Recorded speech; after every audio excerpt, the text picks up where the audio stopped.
Shalom, bien-aimés dans le Seigneur. Nous continuons avec notre méditation sur le thème « Assez, c'est assez ». Deuxième partie.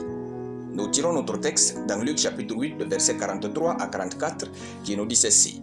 « Or, il y avait une femme atteinte d'une perte de sang depuis 12 ans et qui avait dépensé tout son bien pour les médecins sans qu'aucun n'ait pu la guérir.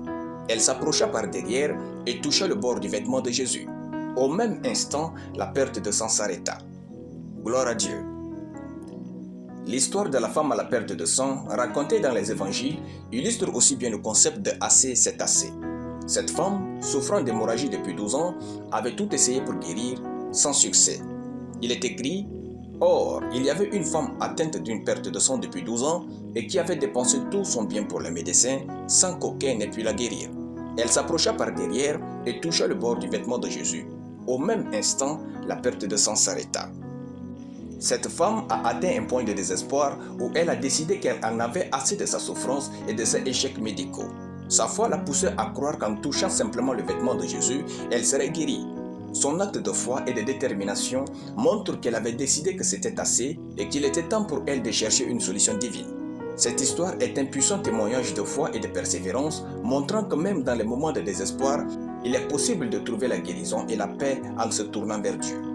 Si vous êtes une personne qui a la foi, il doit avoir des moments où vous dites « c'est assez » à certaines situations désagréables de votre vie. Cette femme en avait marre d'être obligée de vivre cachée, sans amis, sans activité et sans entrée financière. Elle avait tout perdu qu'elle ne craignait plus de perdre sa vie entre les mains de pharisiens. Quand vous sentez que la vie vous a déjà mis dos au mur, donnez tout ce qui vous reste comme force pour réussir, quitte à mourir. La foi, quand elle habite un homme, elle le pousse à refuser certaines choses. Une personne de foi n'accepte pas tout. À certaines choses, à certains moments de sa vie, il doit dire « c'est assez ». N'acceptez pas tout. Faites quelque chose de significatif avec votre vie. Alléluia. Nous allons prier.